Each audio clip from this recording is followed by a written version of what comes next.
4 ফেব্ৰুৱাৰীৰ পৰা 7 ফেব্ৰুৱাৰীলৈকে অনুষ্ঠিত হ'ব গুণ উৎসৱ।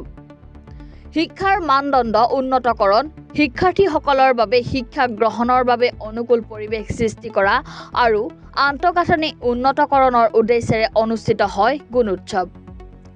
কিন্তু তাৰ এক বিপৰীত ছবি পৰিলক্ষিত হৈছে বঙাইগাঁও জিলাৰ সৃজনগ্ৰাম শিক্ষাখণ্ডৰ অন্তৰ্গত অভয়াপুৰীৰ বেহুলাপাৰা প্ৰাথমিক বিদ্যালয়ত।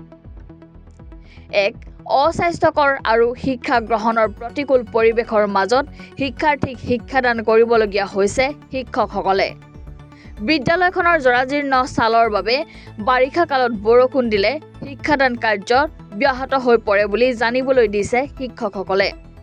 মুঠ 61জন ছাত্ৰ-ছাত্ৰী থকা বিদ্যালয়খনত এই মুহূৰ্তত জৰাজীৰ্ণ বিদ্যালয় গৃহতে শিক্ষাদান কাৰ্য অব্যাহত ৰাখিবলগীয়া পৰিৱেশৰ সৃষ্টি হোৱা পৰিলক্ষিত হয়।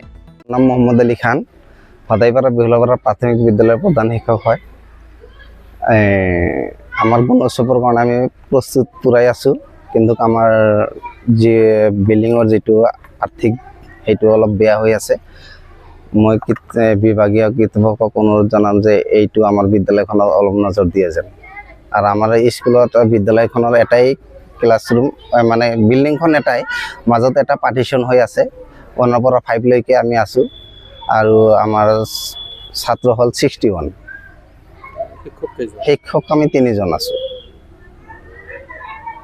আৰু কি অসুবিধা আছে? অসুবিধা মানে বিল্ডিংখনৰে এটা মানে আমাৰ এই সহায় সহযোগিতা মানে লাগে বিল্ডিঙৰ।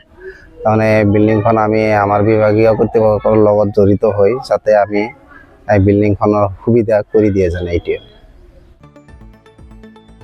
অভয়াপুৰীৰ পৰা শফিকুল ইছলামৰ ৰিপৰ্ট, এনি ভাৰত 24।